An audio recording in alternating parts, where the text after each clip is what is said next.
കർത്താവായ യേശുക്രിസ്തുവിൻ്റെ നിസ്തുല്യമേറിയ നാമം ഈ പ്രഭാതത്തിൽ വാഴ്ത്തപ്പെടുമാറാകട്ടെ. ഈ പ്രഭാതത്തിലും നിങ്ങളുമായി ഒരുമിച്ച് പ്രഭാത ചിന്ത പങ്കിടുവാൻ ആയുസ്സിൽ ദൈവം ഒരു ദിവസം കൂടെ ദാനമായി തന്നതിനെ ഓർത്ത് ദൈവത്തെ സ്തുതിക്കുകയാണ്. കഴിഞ്ഞുപോയ പ്രഭാതങ്ങളിലൊക്കെ ദൈവത്തിൻ്റെ അത്ഭുതകരമായ കരവും ദൈവത്തിൻ്റെ നടത്തിപ്പും നാം അനുഭവിപ്പാനിടയായി. ഈ പ്രഭാതത്തിലും നമ്മൾ പ്രഭാത ചിന്ത കേൾക്കുമ്പോൾ നമ്മുടെ ചിന്തകളെ ഒന്നും കൂടെ അരക്കിട്ടുറപ്പിക്കുവാനും ദൈവത്തോട് അടുപ്പിക്കുവാനും പരിശുദ്ധാത്മാവ് നമ്മളെ സഹായിക്കുമാറാകട്ടെ എന്ന് പ്രാർത്ഥിച്ചുകൊണ്ട് നമ്മുടെ പ്രഭാത ചിന്തയിലേക്ക് പ്രവേശിക്കുകയാണ്. പുതിയ നിയമ ശുശ്രൂഷയുടെ 17ാമത്തെ ഭാഗത്തിലേക്ക് നാം പ്രവേശിക്കുകയാണ്. ഓരോ പ്രഭാതത്തിലും നാം കേൾക്കുന്ന അനുഗ്രഹീതമായ ഈ ചിന്തകൾ നിങ്ങൾക്കൊക്കെ അനുഗ്രഹമായി തീരട്ടെ എന്ന് പ്രാർത്ഥിച്ചുകൊണ്ട് പുതിയ നിയമ ശുശ്രൂഷയിലെ ഇടയ ശുശ്രൂഷ അഥവാ പാസ്റ്ററൽ മിനിസ്ട്രി എന്ന് പറയുന്ന ഭാഗത്തിലേക്ക് പ്രവേശിക്കുകയാണ്. അതിൻ്റെ 2 പോയിന്റുകൾ കഴിഞ്ഞ എപ്പിസോഡുകളിൽ നമ്മൾ കേൾക്കുവാനിടയായി.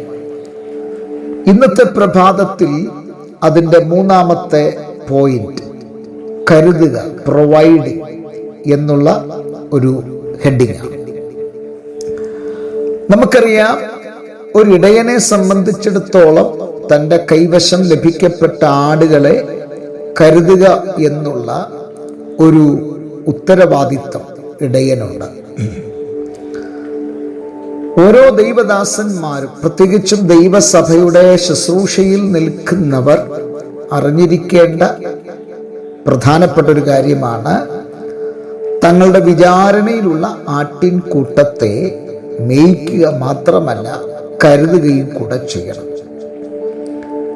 യെഹെസ്കേൽ പ്രവാചകന്റെ പുസ്തകം 34-ാം അധ്യായം 4-ാമത്തെ വാക്യത്തിൽ അവിടെ കള്ളയിടയൻ എന്ന ഒരു പദം കേന്ദ്രീകരിച്ച് എഴുതിയിട്ടുണ്ട്.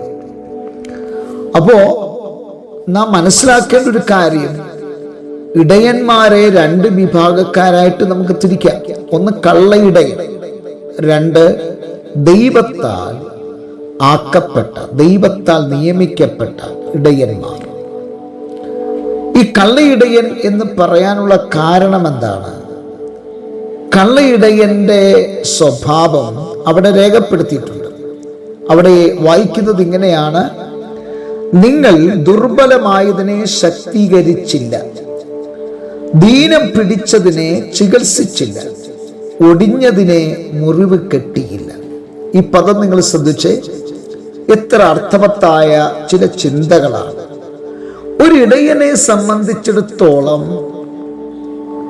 വീണു പോയവനെ താങ്ങുക, രോഗിയെ സന്ദർശിക്കുക, തനിച്ചായവനെ ചേർത്ത് പിടിക്കുക, പ്രാർത്ഥിക്കുക എന്നൊക്കെയുള്ള ഒരുപാട് ഉത്തരവാദിത്തങ്ങൾ ഒരു ഇടയനെ സംബന്ധിച്ചിടത്തോളം ഉണ്ട്.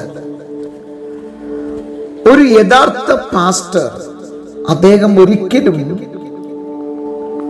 വിശ്വാസികളിൽ ഒരു വിഭാഗത്തെ തനിക്ക് വേണ്ടി മാറ്റി നിർത്തി മറ്റുള്ളതിനെ വേറെ ഒരു കണ്ണാലെ കാണുന്നവനായിരിക്കരുത്. അങ്ങനെയുള്ളവരെയാണ് കള്ളയിടയൻ എന്ന് വേദപുസ്തകം പഠിപ്പിക്കുന്നത്. നമ്മുടെ സഭയിൽ നമ്മൾ കൂടി വരുന്ന കൂട്ടായ്മയിൽ ദുർബലരായിട്ടുള്ള ധാരാളം പ്രിയപ്പെട്ടവരുണ്ട്. ദീനം പിടിച്ചു കിടക്കുന്ന മാറാരോഗികളായിട്ടുള്ള ധാരാളം പ്രിയപ്പെട്ടവരുണ്ട്. ഒടിഞ്ഞതിനെ എന്ന് വെച്ചാൽ തീരെ ശേഷിയില്ലാത്ത, പ്രാപ്തിയില്ലാത്ത, കഴിവില്ലാത്ത ഒരുപാട് പേർ ദൈവസഭയ്ക്കകത്തുണ്ട്. ഒരു പക്ഷേ അവരുടെ കയ്യിൽ സാമ്പത്തികം കാണില്ല, അവർക്ക് നല്ലൊരു വീട് കാണില്ല, ഒരുപക്ഷെ പറയത്തക്ക സൗന്ദര്യം കാണില്ല. എന്നാൽ നാം അറിയേണ്ടത്, പണമുള്ളവനെയും ഇല്ലാത്തവനെയും, സൗന്ദര്യമുള്ളവനെയും ഇല്ലാത്തവനെയും, ജാതിയിൽ ഉയർന്നവനെയും താണവനെയും ഒരുപോലെ കൊണ്ടുപോകുവാൻ കഴിവുള്ള ഒരുവനാണ് യഥാർത്ഥ ഇടയൻ എന്ന് പറയുന്നത്. നമുക്ക് ദശാംശവും വഴിപാടും തരുന്നവരെ മാത്രം സ്നേഹിക്കുകയും ഒന്നുമില്ലെങ്കിൽ അവരെ അകറ്റി നിർത്തുകയും ചെയ്യുന്ന പദ്ധതിയല്ല ദൈവസഭയിലെ ഒരു ശുശ്രൂഷകന്റെ ഉത്തരവാദിത്തം എന്ന് പറയുന്നത്. നമുക്കറിയാം, ലൂക്കോസിന്റെ സുവിശേഷം 15-ാം അധ്യായത്തിൽ ഒരിടയന്റെ ദൗത്യം ഞാൻ നേരത്തെ ആദ്യത്തെ എപ്പിസോഡിൽ പറഞ്ഞതാണ്. അവിടെ കാണുവാൻ കഴിയുന്നുണ്ട് അവന്റെ റെസ്പോൺസിബിലിറ്റി, ദ ഒബ്ലിഗേഷൻ എന്ന് പറയുന്നത് എന്താണെന്ന് അറിയാമോ? കാണാത്തതിനെ തേടിപ്പോവുക. ഒരു ഞായറാഴ്ച നമ്മുടെ സഭയിൽ ഒരു വിശ്വാസി വന്നില്ലെങ്കിൽ അവരെ വിളിച്ചെങ്കിലും ക്ഷേമവിവരങ്ങൾ അറിയുക എന്നുള്ളത് നമ്മുടെ കർത്തവ്യമാണ്, നമ്മുടെ ഉത്തരവാദിത്വത്തിൽപ്പെട്ടവരാണ്. നമ്മളാണ് അവിടെ പരിപാലകർ, നമ്മളെയാണ് ദൈവം അവിടെ കാര്യങ്ങൾക്കായി നിയമിച്ചിരിക്കുന്നത്. അതുകൊണ്ട് ഈ പ്രഭാതത്തിൽ പറയാം, നമ്മൾ കള്ളയിടന്മാരുടെ കൂട്ടത്തിലാകരുത്. നമ്മൾ പണമുള്ളവരുടെ മാത്രം പുറകെ പോകരുത്. അമേരിക്കക്കാരുടെയും ഗൾഫുകാരുടെയും കാശ് നോക്കി മാത്രം ഒരിടയ പരിപാലനം ചെയ്യുന്ന ഒരിടയനാകരുത്. ദീനം പിടിച്ചവരെയും ശക്തിയില്ലാത്തവരെയും ദുർബലരെയും ഒക്കെ ചേർത്ത് പിടിച്ച് ദൈവസഭ കെട്ടിപ്പണിയുന്ന ഒരുവനാണ് യഥാർത്ഥ ശുശ്രൂഷകൻ എന്ന് പറയുന്നത്. ആകയാൽ ഈ പ്രഭാതത്തിൽ അങ്ങനെയുള്ള ഒരു ശുശ്രൂഷയാണോ നമ്മൾ ചെയ്യുന്നത് എന്ന് പുനഃപരിശോധന ചെയ്ത് ദൈവകരങ്ങളിലേക്ക് സമർപ്പിക്കാം. അങ്ങനെയുള്ളതല്ലേ നമുക്ക് മടങ്ങി വരാം.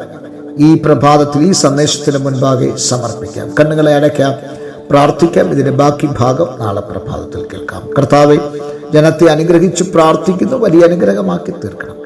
യേശുക്രിസ്തുവിൻ നാമത്തിൽ തന്നെ ആമേൻ. എല്ലാവർക്കും നല്ലൊരു പ്രഭാതം നേരുന്നു. ക്രിസ്തുവിൽ നിങ്ങളുടെ പ്രിയ സഹോദരൻ പാസ്റ്റർ ജോസ് ആർ.